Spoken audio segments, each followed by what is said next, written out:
Assalamualaikum warahmatullahi wabarakatuh.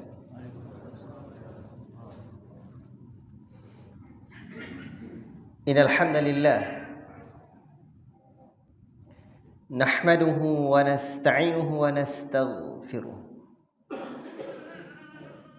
wa na'udzu billahi min shururi anfusina wa min sayyiati a'malina.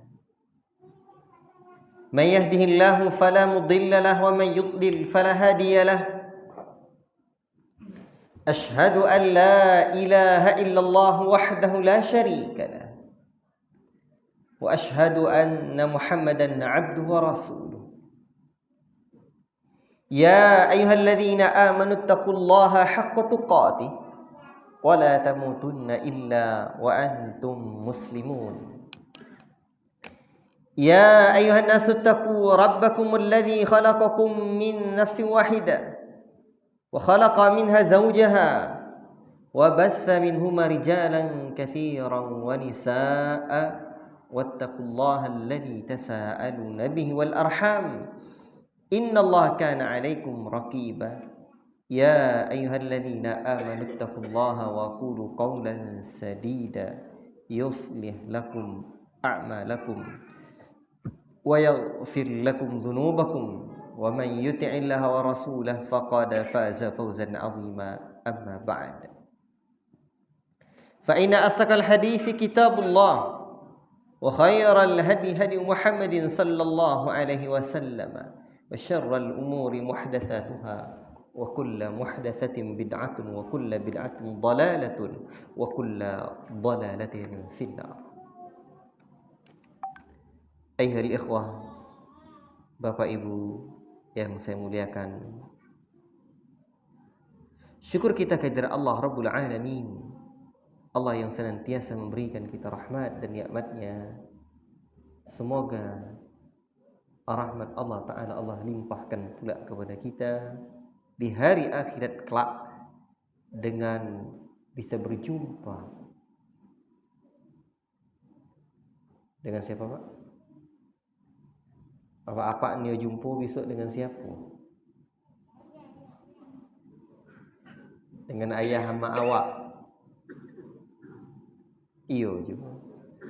Anak dan keluarga, betul juga. Tapi orang beriman tentu juga rindu, dan itu kerinduan yang teramat sangat dalam hati mereka untuk bisa berjumpa dengan Allah dan Rasulnya.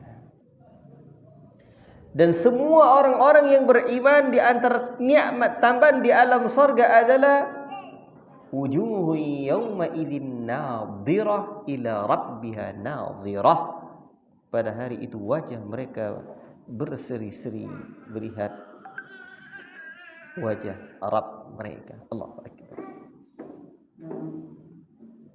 Dan orang-orang yang beriman bisa berjumpa dengan Nabi sallallahu alaihi wasallam, berawal dari meminum telaga Nabi sallallahu alaihi wasallam. Ketika kita minum lam yadma abada, sekali-kali tidak akan pernah dahaga kita selama-lamanya.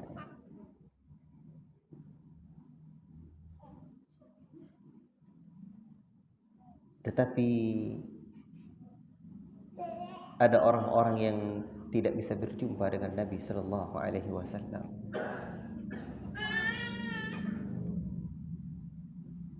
Nabi sallallahu alaihi wasallam pernah menyebutkan tentang bagaimana kerinduannya kepada kita saudara-saudaranya, umat-umat yang hidup hari ini yang beriman kepada Nabi sallallahu alaihi wasallam. Dalam hadis yang sahih, Nabi mengatakan, aku rindu untuk bisa berjumpa dengan saudara-saudara. Kata para sahabat Nabi sallallahu alaihi wasallam, bukankah kami ini adalah saudara engkau ya Rasulullah? Kata Rasulullah sallallahu alaihi wasallam, kalian adalah sahabat-sahabatku dan saudara-saudara kita adalah orang-orang yang datang sepeninggalan kita. Allahu akbar. Ternyata kita adalah saudara Nabi sallallahu alaihi wasallam. Wadittu anna qad ra'ayna ikhwanana. Ini hadisnya hadis sahih. dari sahabat Abu Hurairah radhiyallahu taala anhu. Qalu awalasna ikhwanaka ya Rasulullah? Qala antum ashabi wa ikhwanuna alladhina lam ya'tu ba'du. Faqalu, para sahabat bertanya, kaifa ta'rifu man lam ya'ti ba'du min ummatika ya Rasulullah? Bagaimana cara engkau nanti mengenal orang-orang yang datang sepeninggalanmu ya Rasulullah? Nabi tak jumpa dengan kita. Nabi bukan tahu perkara gaib. Nabi kabarkan kepada para sahabatnya, faqala ara'aytum law anna rajulan lahu khaylun wurrun muhajjalatun baina dhahrayhi khaylid duhmin buhmin ala ya'rifu khaylahu? Bagaimana pendapat kalian kalau ada seorang yang memiliki kuda yang putih, ya, di kepalanya itu, kemudian berada di tengah-tengah kuda yang hitam? Adakah kalian tidak mengetahui? Apakah kalian mengetahui? Rasulullah SAW mengatakan, para sahabat mengatakan, bala ya Rasulullah, tentu kami mengenalnya ya Rasulullah. Rasul mengatakan, fa innahum ya'tuna ghurban muhajjalina minal wudu, nanti mereka akan datang bercahaya di wajah mereka karena bekas wudu mereka. Ajib. Karena bekas wudu. Allahu Akbar. Nabi menggambarkan kalau ada kuda yang bercahaya, yang putih, ya, yang putih mukanya itu, yang putih di sininya, di antara kuda-kuda yang hitam. Adakah kalian tahu? Tahulah. Demikianlah Rasul kan mengenal kita. Putih bercahaya di antara golongan orang-orang, ya, tapi ahli neraka, ya, dari akan jelas berbeda antara ahli neraka dengan ahli surga. Kenapa? Bekas wudhu kita. Namun Rasul melanjutkan sabdanya, wa ana faratuhum fil 'alal haud, saya menunggu mereka di telaga. Ternyata Nabi tunggu kita. Inilah bentuk kerinduan Nabi sallallahu alaihi wasallam. Rindu Nabi sama kita, Pak. Kita adakah rindu pada Nabi? Ajib.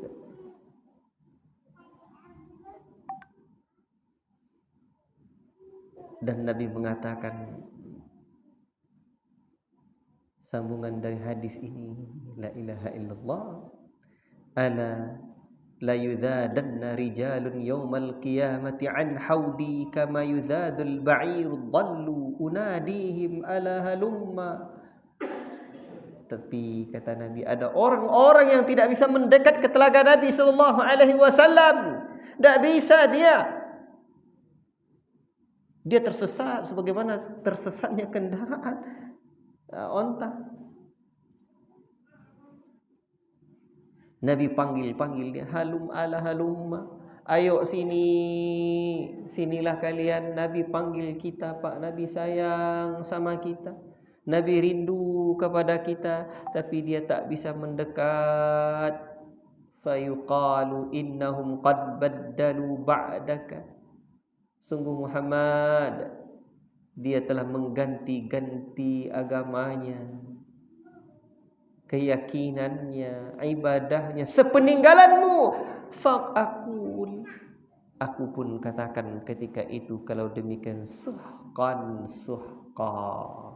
Kalau begitu beranjaklah, menjauhlah kalian, menjauhlah orang-orang yang telah mengganti keyakinannya, mengganti cara-cara ibadahnya, mengganti model dan gaya hidupnya sepeninggalan Nabi. Allahul musta'an. Makanya, Pak, dalam agama ini adab kita kepada Nabi sallallahu alaihi wasallam adalah ittiba'un nabi. Ittabi'u wa la tabtadi'u. Ikuti, jangan buat perkara yang baru dalam agama ini. Maka di antara adab kepada Nabi ittiba'un nabi. Kita di dalam ibadah dan agama ini disuruh mengikuti Nabi, dilarang menyelisihi Nabi. Apa sebab? Minimal ada 3 alasan. Kemarin dah saya sebutkan. Nah, yang pertama, apa, Pak? Tapak mencatat. Yang pertama, Allah Ta'ala telah sempurnakan agama ini sebagaimana surah Al-Ma'idah ayat yang ketiga. Ya, kita dah hafal. Yang kedua, Allah menjadikan Nabi suri tauladan. Laqad kana lakum fi Rasulillahi uswatun hasanah liman kana yarjullaha. Sungguh adalah pada diri Nabi untuk kalian suri tauladan yang sempurna. Bagi orang-orang yang menginginkan perjumpaan dengan Allah, liqa'a rabbih. Ya. Laqad kana lakum fi Rasulillahi uswatun hasanah liman kana yarju liqa'. Laqad kana lakum fi Rasulillahi uswatun hasanah barang liman kana yarjullaha wal yawmal akhir wa dzakarallaha katsira. Nabi suri tauladan bagi kita orang-orang yang menginginkan perjumpaan dengan Allah dan hari akhirat. Allahu akbar. Dan alasan ketiga, segala bentuk kebahagiaan dan kejayaan dengan mengikuti Nabi. Sebaliknya, segala bentuk malapetaka dengan menyelisihi Nabi sallallahu alaihi wasallam. Wa may ya'sillaha wa rasulah, barang siapa yang mendurhakai Nabi sallallahu alaihi wasallam, wa yata'adda hududahu, dan melampaui batasan-batasan Nabi, yudkhilhu naran khalidan fiha wa lahu 'adzabun muhin, dan dia nanti akan Allah masukkan ke dalam neraka dan kekal di dalamnya, dan untuk dia azab yang dahsyat. Ini Allah Ta'ala terangkan di dalam Al-Quranul Karim surah An-Nisa ayat yang ke-14. Allahu Akbar. Allahul Musta'an. Tetapi di ayat yang ke-13-nya Allah sebutkan, wa may yuti'illaha wa rasulahu yudkhilhu jannatin tajri min tahtihal anhar. Barang siapa yang taat kepada Allah dan Rasulnya, Allah masukkan ke dalam surga yang mengalir di bawahnya sungai-sungai. Khalidina fiha, mereka kekal di dalamnya. Dzalikal fawzul azim, itulah keberuntungan yang besar. Allah. Jelas Pak. Namun bagaimana cara kita mengikuti Nabi? Itulah kajian kita pada pertemuan sebelumnya. Mengikuti Nabi itu dalam 4 perkara. Apa betul?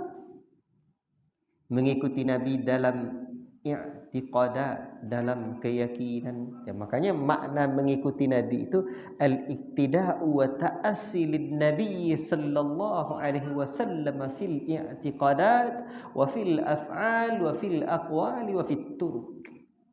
Mengikuti Nabi sallallahu alaihi wasallam, menjadikan Nabi sebagai tauladan dalam akidah atau keyakinan, dalam perbuatan, dalam perkataan, dan dalam perkara yang ditinggalkan oleh Nabi sallallahu alaihi wasallam. Dan yang sudah kita bahas pada pertemuan sebelumnya adalah perkara i'tiqad atau i'tiqadat, keyakinan. Bagaimana kaedahnya? Ayya'taqidal 'abdu, seorang hamba memiliki keyakinan, berkeyakinan bima taqadahu Nabi sallallahu alaihi wasallam, sebagaimana Nabi meyakini, ala wajhil ladzi i'taqadahu, sebagaimana cara Nabi meyakini. Bukan punya keyakinan tapi tidak seperti cara Nabi meyakini. Dah kita sebutkan contohnya. Tambah balik jadi sengenek untuk menambah kepahaman. Di antara orang-orang yang meyakini tentang Allah namun tidak seperti cara yang diajarkan Nabi adalah orang-orang yang tidak meyakini sifat ulu dan istiwanya Allah, ketinggian Allah dan istiwanya Allah, seperti golongan Jahmiyah dan konco-konco areknya yang mentakwil istawa dengan istaula, menguasai. Padahal istawa ya istawa. Baik. Demikian pula orang-orang Jahmiyah mengingkari nama dan sifat Allah Ta'ala. Orang-orang Mu'tazilah hanya beriman kepada nama Allah, tidak beriman kepada sifat Allah. Demikian pun Asy'ariyah juga beriman hanya kepada sebagian sifat, mentakwil nama dan sifat Allah seperti istaula tadi. Makanya Al-Imam Ibnul Qayyim dalam An-Nuniyahnya menyebutkan lamnya orang-orang Jahmiyah seperti perangainya lamnya orang-orang Jahmiyah dalam mengganti istawa menjadi istaula sama dengan perangainya, modelnya, gayanya dengan nun dalam kata hittatun yang ditambah oleh orang Yahudi jadi hintatun. Demikian pula orang-orang Mu'tazilah mengatakan malaikat bukan jisim tapi hanya ruh ketaatan. Tidak ada bentuknya malaikat itu katanya. Ruh ketaatan saja. La ilaha illallah. Dan berbagai macam penyimpangan-penyimpangan. Baik. Sekarang mengikuti Nabi dalam perbuatan. Apakah semua perbuatan Nabi kita ikuti? Ya Allah, mak bodoh. Nabi diizinkan punya istri lebih dari 49. Apakah perbuatan Nabi yang seperti itu juga diikuti? Tidak. Ada kaedah-kaedahnya. Ada kaedah-kaedahnya. Namun sebelum perbuatan kita perkataan dulu lah. Mengikuti Nabi sallallahu alaihi wasallam fil aqwal dalam perkataan. Di dalam perkataan apa kaedahnya? Kaedahnya atau definisinya dahulu melaksanakan al-imtithalu bimadluliha wa bima ja'at bihi minal ma'ani, melaksanakan konsekuensi dari lafaz yang dikeluarkan oleh Nabi sallallahu alaihi wasallam, melaksanakan menjunjung tinggi apa yang ditunjukkan atau menjadi konsekuensi dari ucapan Nabi. Maknanya apa? Jika dia perintah maka imtithal, junjung tinggi perintah itu, seperti sallu kama ra'aitumuni usalli, salatlah kalian sebagaimana cara aku salat.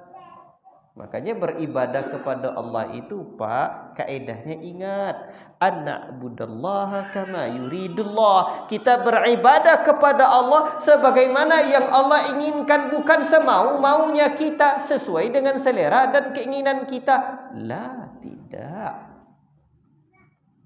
Kita beribadah kepada Allah maka sesuai dengan yang Allah inginkan. Yang Allah inginkan, kul in kuntum tuhibbunallah fattabi'uni. Katakan hai Muhammad, jika kamu betul-betul mencintai Allah, ikuti aku. Demikian pun ucapan Nabi, khudhu anni manasikakum, ambillah oleh kalian cara manasik haji kalian dariku. Namun apabila itu larangan maka ijtinab, jauhi.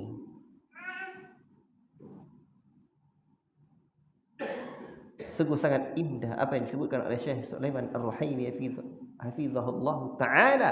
Sesungguhnya agama kita Islam ini agama yang mengumpulkan atau terkumpul padanya semua kebaikan. Tidak adalah kemaslahatan buat dunia dan akhirat kita, melainkan Islam telah menyuruh kita untuk melakukannya, dan tiadalah perkara yang mendatangkan mudarat buat dunia akhirat kita, melainkan Islam telah mencegah dan melarang kita untuk mengerjakannya.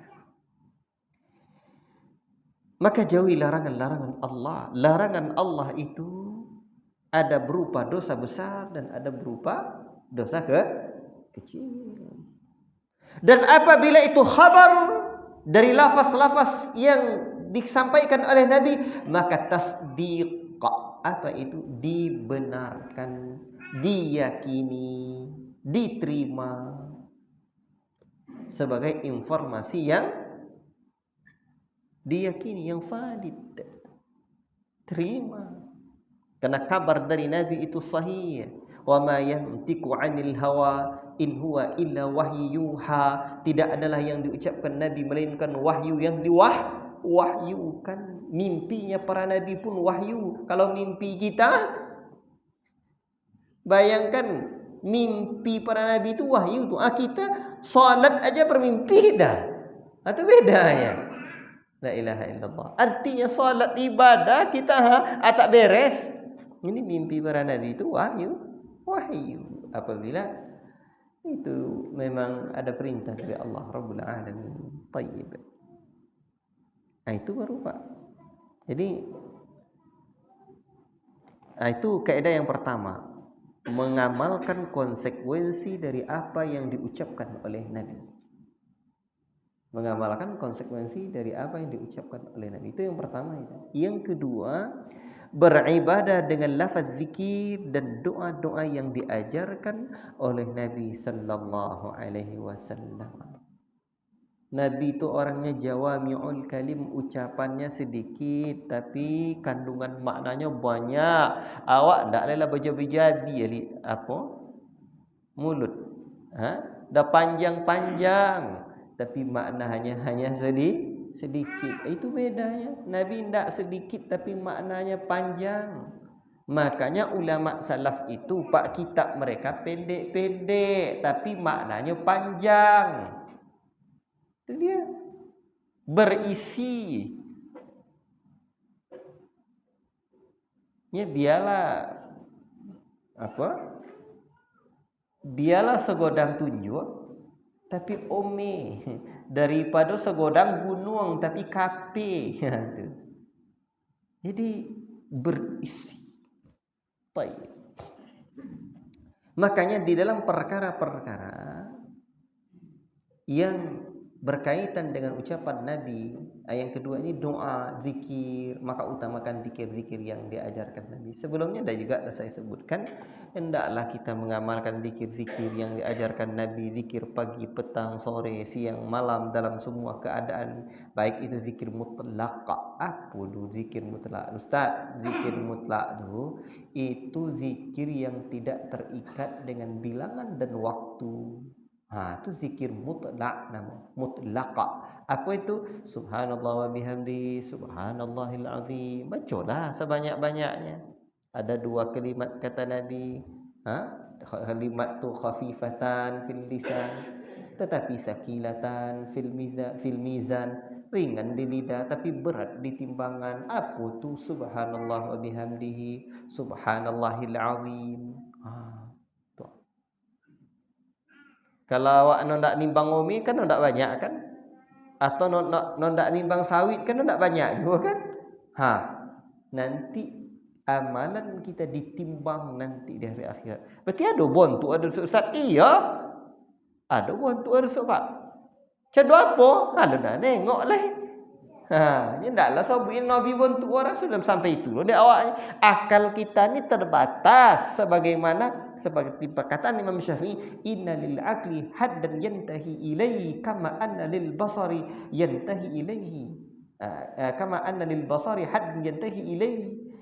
Akal kita ini ada batasannya sebagaimana mata ada batasannya. Kan ya? Mata tak pernah tengok yang di sebalik tembok, tak pernah nampak adanya. Mata juga tidak pernah melihat di saat gelap, tidak ada cahaya. Dan mata pun tidak melihat perkara-perkara kecil dan detil. Karena memang mata kita ini ada keterbatasan dan itulah tanda kita manusia. Akal juga demikian. Akal kau ada keterbatasannya. Jadi tidak terpikir dia akal lah. Jadi pikir-pikir je lah. Ya, akal. Jangankan perkara yang gaib Pak. Batasan bagaimana angin saja tidak terpikir kita. Tengok, buang angin kita, masuk angin, masuk dalam perut, masuk anginnya, buang angin. Tiba-tiba disyariatkan ambil wudu, yang dicuci tempat keluar angin atau apa? Anggota wudu, bukan tempat keluarnya angin. Angin dia terpikir orang. La ilaha illallah. Masuk ke kipasnya jadi kipas angin, masuk ke kereta jadi kereta angin, masuk ke dalam parit masuk angin. Akal tidak bisa memikirkan. Jadi tentang pahala tadi memang kita tidak tahu bagaimana bentuk rupanya. Kita cukup mengimani. Sampai apa cukup? Zikir. Zikir yang diajarkan Nabi sallallahu alaihi wasallam. Jadi utamakanlah. Zikir boleh bahasa Indonesia Ustaz. Boleh lah. Cuman yang paling utama pakai yang zikir yang diajarkan Nabi. Fa inna khairal huda huda Muhammadin sallallahu alaihi wasallam. Sebaik-baik apa? Petunjuk adalah petunjuk Nabi sallallahu alaihi wasallam. Baik. Itu mengikuti Nabi pada perkara yang diucapkannya. Sekarang pada perkara yang pada perbuatan Nabi. Perbuatan Nabi, Pak. Ada kaedahnya. Apa ta'rif atau kaedahnya? An naf'ala mithla ma fa'alahu ala wajhi alladhi fa'alahu min ajli annahu fa'alahu. Itu bahasa Arabnya, itu bahasa Melayunya. Arab dia Arab Melayu. Melakukan seperti yang dilakukan oleh Nabi sebagaimana Nabi sallallahu alaihi wasallam melakukannya, ya, dan juga bertujuan seperti tujuan Nabi melakukannya. Ingat. Dan bapak-bapak yang dimuliakan Allah Subhanahu wa taala, perlu diingat para ulama mengatakan mengikuti perbuatan Nabi itu berarti ada 3 hal yang terkumpul padanya. 1, ada tujuan. Tujuannya sama dengan tujuan Nabi melakukan. 2, sesuai dengan bentuknya. Yang ketiga, caranya. Baik. Namun perbuatan Nabi itu ada bagiannya lagi. Yang dilakukan oleh Nabi itu ada 3. Ada 3 model yang dilakukan oleh Nabi itu, Pak. Yang pertama, aku perlu ingat-ingat ya. Bahasamu ngertinya kan? Kadang bahasa apa? Bahasa kampung. Baik, perbuatan Nabi itu ada 3. 1 namanya al-af'alu jibiliyah. Perbuatan jibiliyah, apa bahasa awak? Perbuatan kemanusiaan Nabi. Adat kebiasaan Nabi sebagai manusia. Seperti apa? Makan, minum, berdiri, duduk, tegak. Itu perbuatan kemanusiaan. Nabi manusianya kan tak malaikat dah. Kan ya? Jadi terkait dengan perbuatan-perbuatan kemanusiaan Nabi, pekerjaan kesehariannya ini, maka nanti ada 2 kaedah pula di sana. Jika perbuatan itu ada nasnya bahwa itu wajib ataupun sunnah, maka nanti dia juga menjadi wajib atau sunnah untuk kita ikuti. Seperti apa? Makan perbuatan kemanusiaan enggak? Perbuatan manusia enggak Pak makan. Kalau malaikat enggak makan ya kan? Walaupun Allah pernah menyebutkan malaikat tu punya jantung, tapi malaikat tu kan di dalam ayat ia menerangkan tentang dicabutnya rasa takut dari hati atau jantungnya malaikat tu. Tapi malaikat tu dari cahaya. Kalau jantung kita nampak nih begini modelnya, denyut jantungnya begini. Kalau datang penyakit jantung bisa dikasih ring cincin.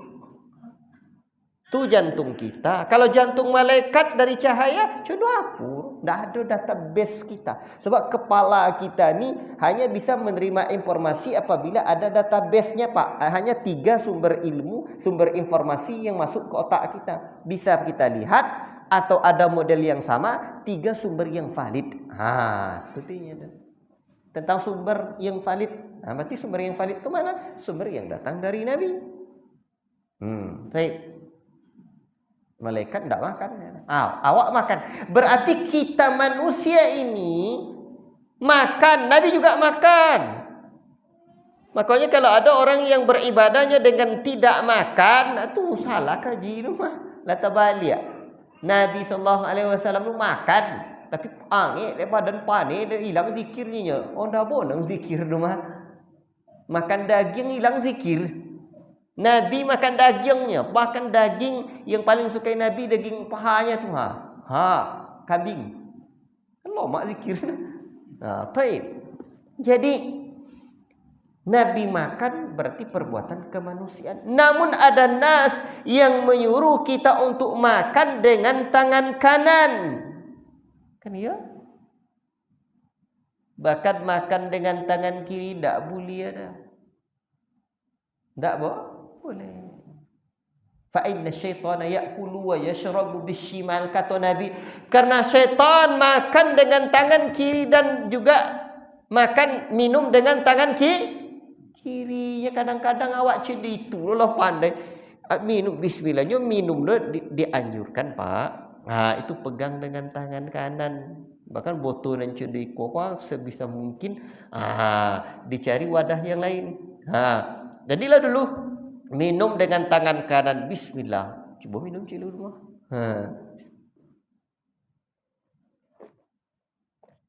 Ayo lomba.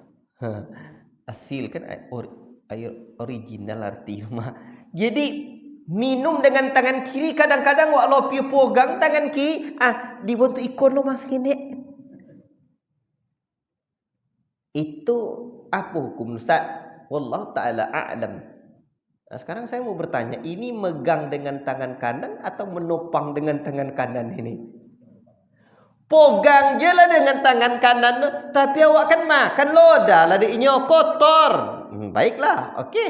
Kamu jawab dengan dua hal. Satu, tadi sebelum makan awak kotor tangan tu, kan lagi dicucinya kan, baru dapat makan. Berarti tidak kotor lagi, cuman ada bekas makanan di tangan tu, itu aja nyuruh. Tak kotor.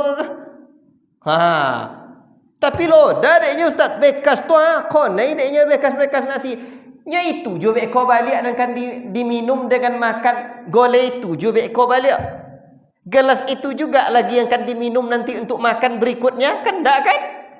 Makanya kata Syekh Mubil, ada kawan saya dari Yaman dulu, dia ustaz lah, orang Yaman asli, dia bilang, kata Syekh Mubil, memang minuman gelas tu memang untuk dikotori. Ya baik kan dicuci je baliknya kan? Alah selesai tu. Jadi minum je lah dengan tangan kanan. Bismillah. Jangan sogan-sogan leh. Lebih selamat kita. Lebih selamatnya awak kadang-kadang suku apa? Mela-elak. Baik. Berarti kan perbuatan jibiliyah namanya. Apa jibiliyah itu? Perbuatan adat kemanusiaan. Jadi nan contoh itu banyak asal kampung. Yang seperti itu Pak, kalau wajib maka diterima, dilakukan. Kalau itu sunnah, diutamakan untuk melakukannya. Apa definisi sunnah potang? Leta konang leh. Sunnah apa definisinya Pak? Dikerjakan berpahala, ditinggalkan? Apa definisi sunnah potang? Lupa pula.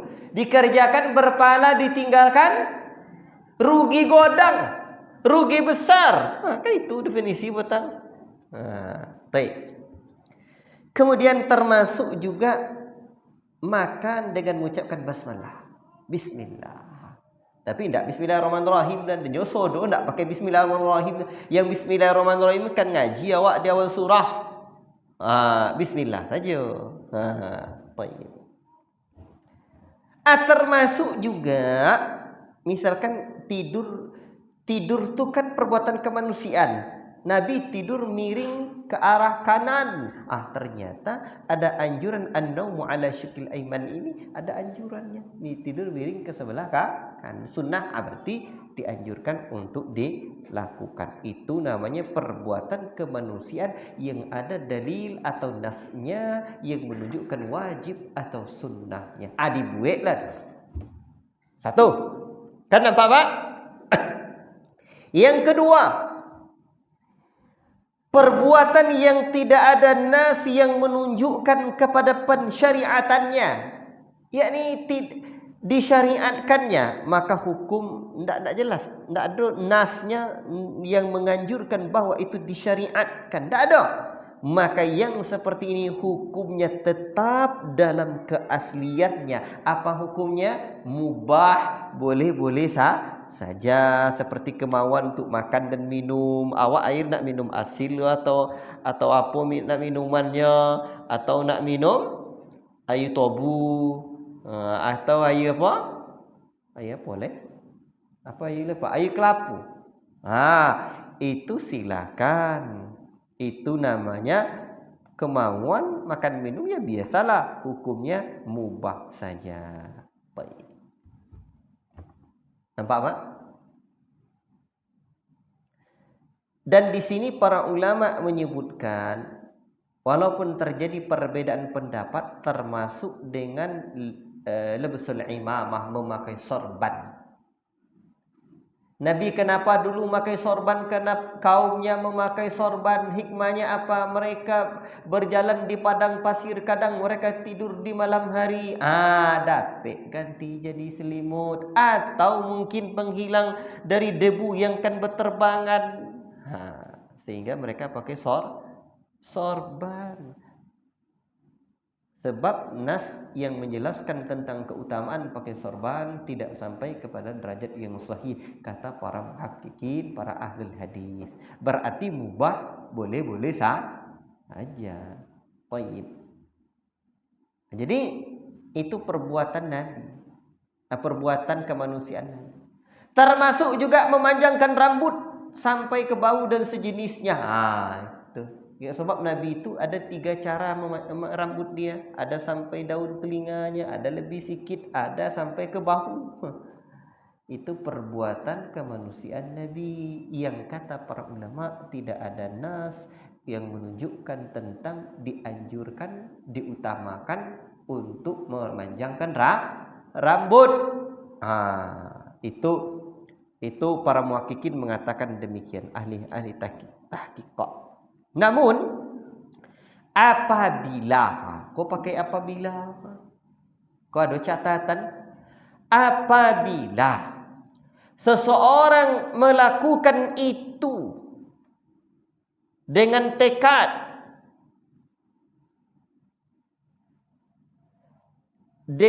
azan. Silakan, barakallahu fikum. Ikhwati fillah, bapak-bapak yang saya muliakan karena Allah Subhanahu wa taala. Jadi catatannya terkait perbuatan-perbuatan kemanusiaan Nabi yang seperti ini, pakai sorban tadi, termasuk juga ya pakai apa? Memanjangkan rambut dan perbuatan yang lain. Jika seseorang berniat memiliki tujuan, kata dia misalkan, saya sayang kat Nabi. Nabi dulu pakai sorban, saya nak pakai sorban pula. Nabi dulu panjangkan rambut, saya nak panjangkan rambut pula. Dia dapatkan pahala karena sayangnya kepada Nabi. Karena sayangnya kepada Nabi sallallahu alaihi wasallam. Termasuk pakai jubah ini. Jubah ini sebenarnya dalam syarah Syama'ilin Nabi, Syekh Abdul Razak itu menyebutkan, pekan yang lalu selesai kami ngaji bab itu di Ubay bin Ka'ab itu. Syekh Abdul Razak pakai Nabi itu banyak modelnya, jadi mubah-mubah saja. Ini pakai jubah ini memang ada nasnya, ada dalilnya yang menceritakan Nabi sallallahu alaihi wasallam pakai jubah, pakai apa? Pakai jubah. Ya.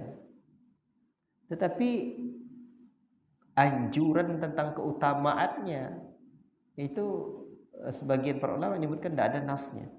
Namun kalau dia mengatakan, beda dengan putih ya.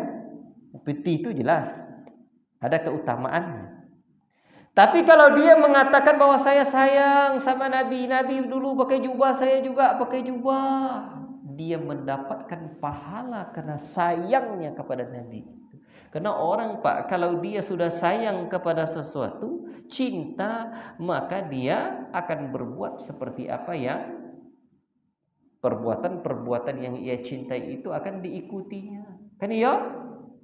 Apapun diikutinya. Seperti Majnun Laila yang terkenal dalam syair-syair di kitab-kitab para ulama. Ada dulu orang Pak tergila-gila dengan si Laila, gadis pujaan hatinya. Namanya Laila. Sehingga adalah syair dia, amurru 'ala diyari diyari Laila, uqabbilu dzal jidara wa dzal jidara. Mal jidaru syaghafna qalbi walakin hubbu man sakana diyara. Ini pula kata dia. Aku lewat di taman kotanya si Laila, aku cium-cium tembok yang ada di kota-kota itu. Diciumnya tembok-tembok yang ada di kota itu bukan tembok itu yang menggairahkan hatiku, tapi karena si Laila berada di kota itu. Keniku pun ada orang cinta seperti itu Pak. Itu makanya Masjid Laila tergila-gila pada si Laila. Dia bayangkan tuh tembok-temboknya tuh di kota dia tuh di tempat si Laila tinggal tuh ada cium-ciumnya tuh. Bayangkanlah tuh.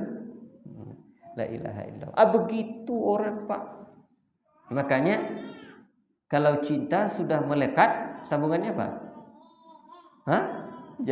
Jadi salah-salah sambung. Pengalaman cuy. Baik. Jadi ada Michael Jackson tu dulu Pak. Siapa Michael Jackson tu? La ilaha illallah. Orang enggak tuh dia meninggal tuh Pak. Dibuatnya ada berita. Sempat saya tengok di mana dulu tuh saya baca dulu. Apa penggemar dia tuh semua gaya Michael Jackson tuh dicontohnya. Mungkin begitulah kiranya Pak dengan sahabat Nabi yang dulu sayang sama Nabi. Tengok seperti Abdullah bin Umar. Abdullah bin Umar tuh kadang Pak kalau dia lewat di satu tempat dia jalan di tengah, apabila lewat dia di jalan dia di tengah, apabila dia lewat di satu pohon dia agak merunduk. Abdullah bin Umar kata dulu saya sayang kat Nabi, dulu kalau Nabi lewat sini Nabi lewat ke tengah, kalau Nabi lewat di pohon ni Nabi merunduk, saya sayang kat Nabi, dia buat apa yang dibuat Nabi. Ajib. Maka dia mendapatkan pahala karena sayangnya pada Nabi, bukan karena mendapatkan pahala karena merunduk di pohon tu, bukan. Nampak ini bedanya? Nah, itu dia. Itu catatan yang pertama. Catatan yang keduanya, Pak, kalau memang nanti bikin orang lari dan takut dengan mengamalkan hal yang seperti itu, mengerjakan yang seperti dibuat Nabi itu, tinggalkanlah. Makanya seperti Syaikhul Islam Ibnu Taimiyah menyebutkan, jangankan yang seperti ini tidak ada nas keutamaannya, yang sudah jelas-jelas ada nas keutamaannya diperbolehkan untuk meninggalkannya, li ta'lifil qulub, untuk melunakkan, melembutkan hati, mengajak orang. Diperbolehkan untuk ditinggalkan. Contoh apa?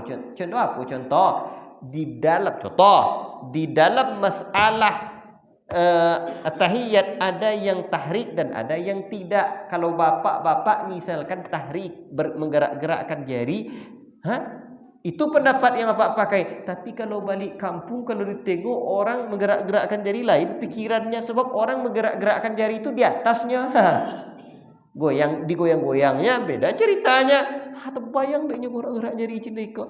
Tinggalkan untuk litalifil qulub, untuk mendekati hati orang. Itu udah jelas tas itu. Apalagi mungkin cuma sekedar memanjangkan rambut. Boleh mak beko. Iko aku buya lain lu buya maninya. Demikian pula dengan pakai jubah. Kadang-kadang orang takut dengan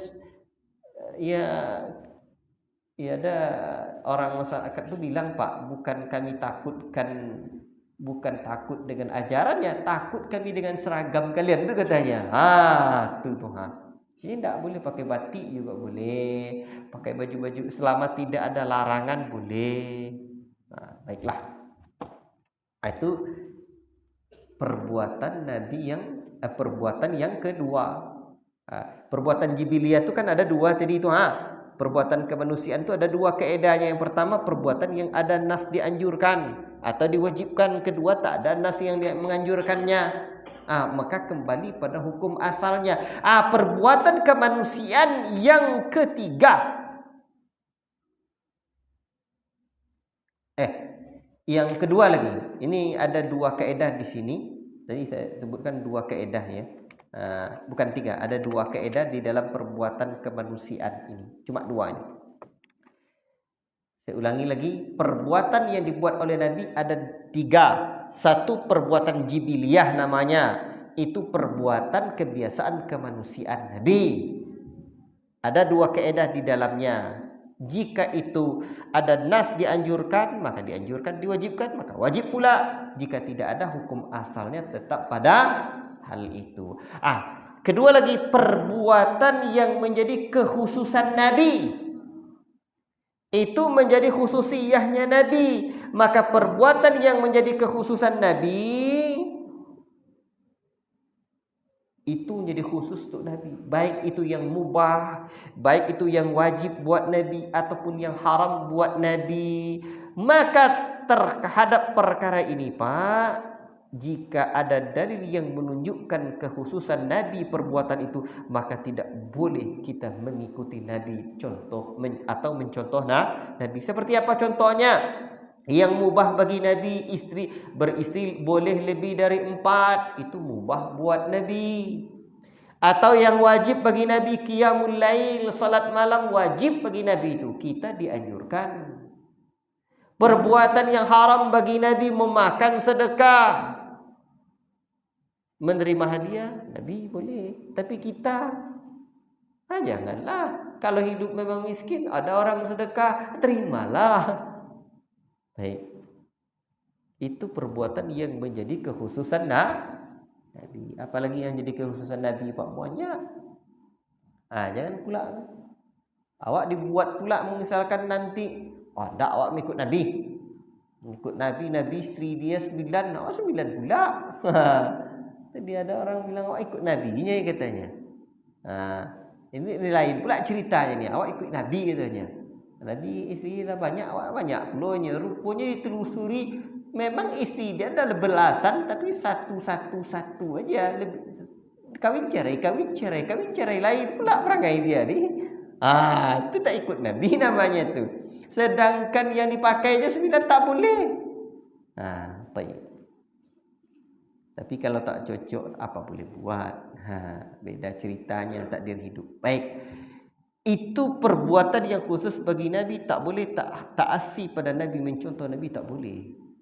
Sekarang perbuatan yang ketiga yang dibuat oleh Nabi itu namanya perbuatan yang bukan jibiliyah, bukan perbuatan kemanusiaan, bukan adat-adat istiadat yang biasalah manusia lakukan. Bukan pula yang menjadi kekhususan Nabi, khususiyahnya Nabi, tapi bentuknya ta'abbudi atau ta'abbudiyah, sebagai ibadah yang dikerjakan Nabi sallallahu alaihi wasallam, maka melaksanakannya pula dihitung sebagai ibadah buat umatnya. Jika wajib, maka dia wajib pula mengikutinya. Jika sunnah, maka dianjurkan pula untuk mengerjakannya. Nampak Pak bedanya? Perbuatan yang dilakukan Nabi itu ada perbuatan jibiliyah, perbuatan kemanusiaan, ada perbuatan khususiyah, menjadi kekhususan buat Nabi. Yang jibiliyah tadi ada kaedahnya, ada 2. Kalau ada nas wajibnya, wajib. Ada nasnya menganjurkan, tengok. Kalau dia tidak ada nasnya, hukumnya mubah. Boleh, hukum asalnya mubah, boleh saja. Perbuatan kekhususan Nabi tak boleh diikuti. Dan yang ketiga ini perbuatan yang menjadi ibadahnya Nabi, maka dianjurkan untuk kita ikuti. Faham? Fahamnya Pak kan? Di sini dianjurkan untuk bukan dianjurkan, wajib. Kalau wajib, jadi yang kita ikuti Nabi itu perbuatan. Berarti mana aja yang diikuti Nabi itu Pak? Perbuatan ta'abbudiyahnya, ibadahnya. Itu dia. Jadi mengikuti Nabi itu ta'abbudi ini. Makanya Pak, kalau perbuatan Nabi itu yang seperti misalkan Nabi pergi haji dengan kendaraannya pakai unta misalkan, jangan pula nak pakai unta dari Indonesia sampai ke Mekah, Madinah sana, tak sampai-sampai nanti itu. Sedangkan dulu aja orang pakai Pakai kapal, Pak, pakai kapal pergi haji. Berbulan-bulan. Itu dia. Makanya dulu orang pergi haji itu, banyak anak muda dan belajar dia langsung di sana. Ada pembimbing lama di sana, bahkan banyak yang kawin juga di sana. Zamannya Syekh Ahmad Khatib Minangkabawi itu ya begitu.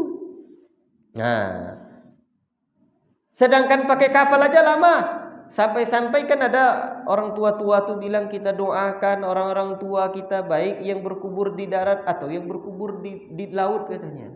Memang ada orang berkubur di laut, Pak? Ada. Mati dia di laut tuh, dicarinya batu besar.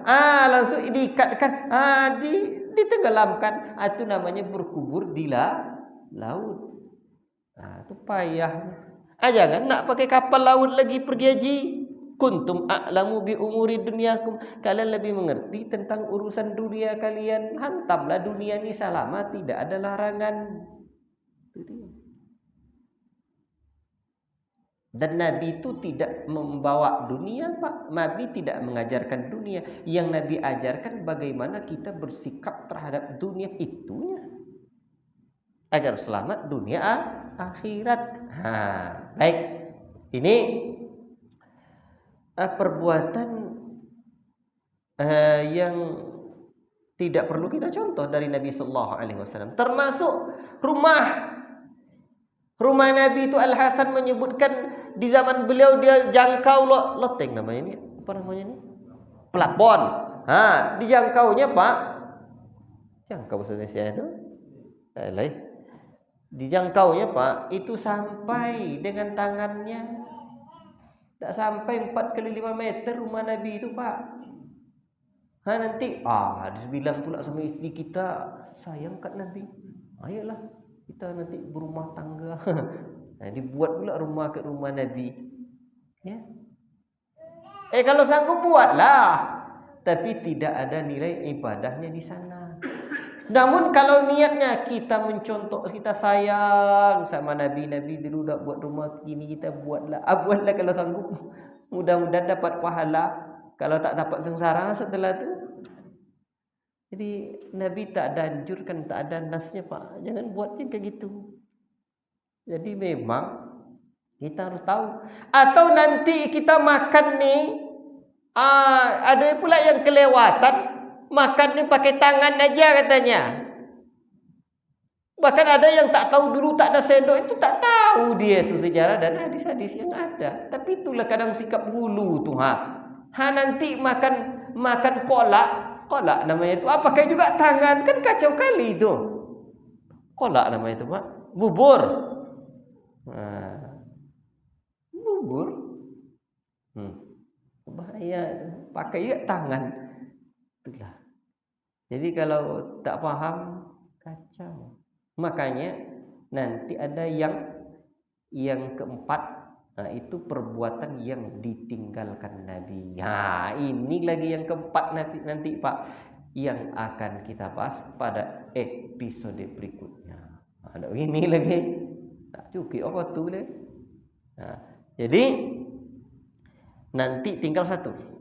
Perbuatan atau perkara yang ditinggalkan Nabi. Tinggalkan juga tuh. Mana saja yang tinggalkan Nabi yang tidak perlu kita buat. Itu perlu kaidah berikutnya pada pertemuan selanjutnya. InsyaAllah ta'ala. Inilah yang menjadi pembahasan kita lagi. Jadi untuk mengakhiri pertemuan ini terkait dengan ibadah Nabi sallallahu alaihi wasallam. Perbuatan-perbuatan Nabi itu kan ibadah tadi yang perlu kita ikuti. Maka mesti kita ikuti dalam 6 hal. Kan syarat ibadah itu ada 2. Satu, syarat diterimanya ibadah itu, Pak, ada 2. Satu ikhlas, 2 namanya mutaba'ah.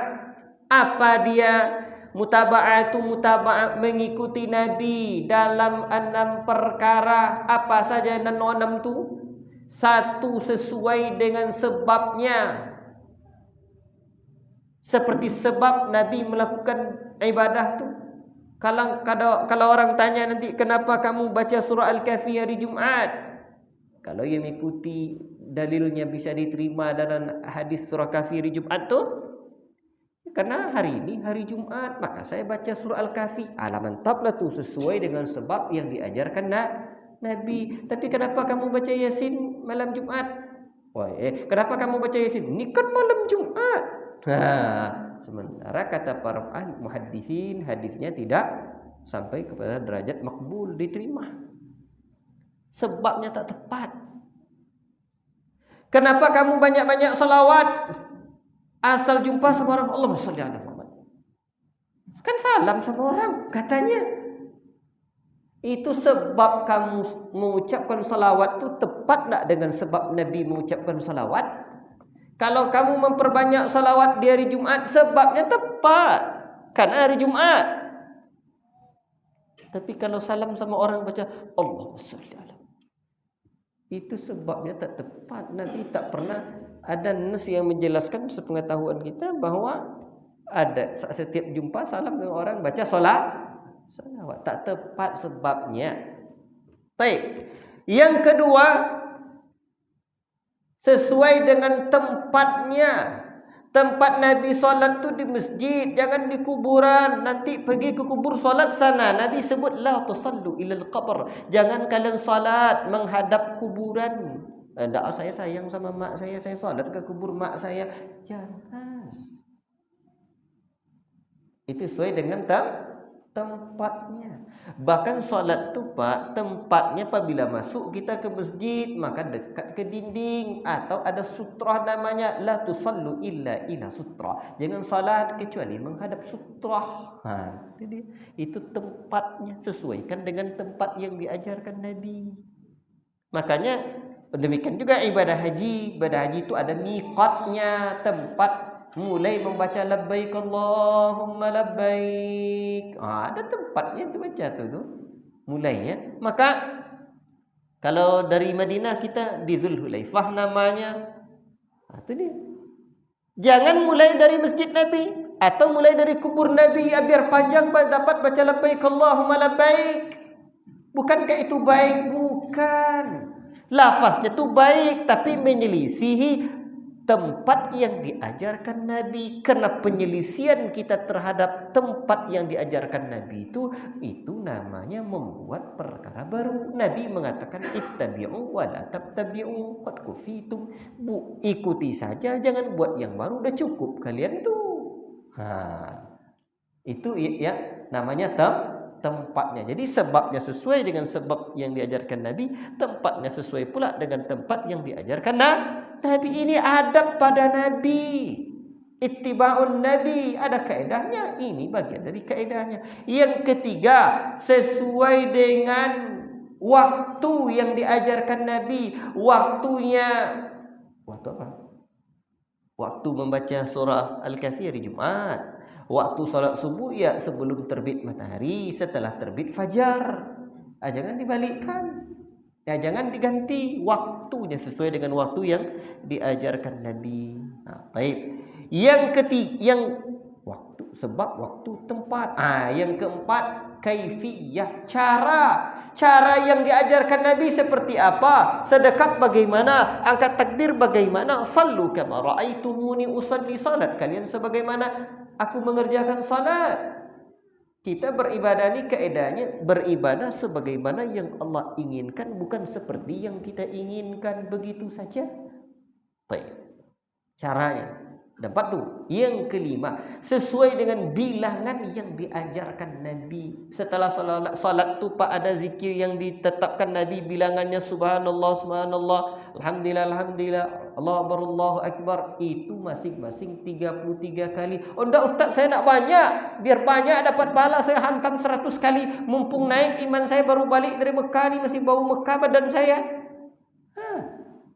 Bukan karena tidak baiknya dari sisi, bukan amalan itu tidak baik ya, tapi dia terhitung tidak baik karena menyelisih bilangan yang ditetapkan Nabi. Fa inna khairal huda huda Muhammad sallallahu alaihi wasallam. Sebaik-baik petunjuk Muhammad sallallahu alaihi wasallam. Nabi tetapkan bilangan 33, tu nak kita tambah pula wasyarrul umur muhdatsatuha. Sejelek-jelek perkara dalam ibadah ni membuat yang baru-baru. Itu dibuat juga. Tapi kan ni baik Ustaz. Masa Allahu Akbar tak boleh pula 100 kali setelah selesai solat? Baiklah. Kalau memang baik, Nabi tahu tak bahwa itu baik? Jawabannya tahulah. Kalau Nabi tahu pasti diajarkannya 100 kali selesai solat. Kalau jawabannya Nabi tak tahu, tuh kamu tahu dari mana? Dari tukang tempe. Kalau Nabi tak tahu, kita dapat sanad dari mana? Jadi berhati-hati. Itulah adab kepada Nabi, mengikuti Nabi. Baik. Satu lagi, yang keenam namanya sesuaikan jenisnya dengan jenis yang diajarkan Nabi. Di antara ibadah yang ada jenisnya, contohnya berkurban dengan kambing, domba, sapi, onta. Jangan berkorban. Oh, tak, saya tahun ni saya berkorban dengan ayam, burung beo saya. Burung beo saya ada pandai dia mengucapkan Assalamualaikum. Kata burung beo dia. Orang sudah tawar nih burung beo saya 40 juta. Saya sembeli aja burung beo saya. Itu namanya berkorban, bukan berkurban. Korban uang tuh. Dan ibadahnya tidak diterima. Atau ayam dia, ayam hutan saya kokoknya sudah mantap. Akhirnya apa?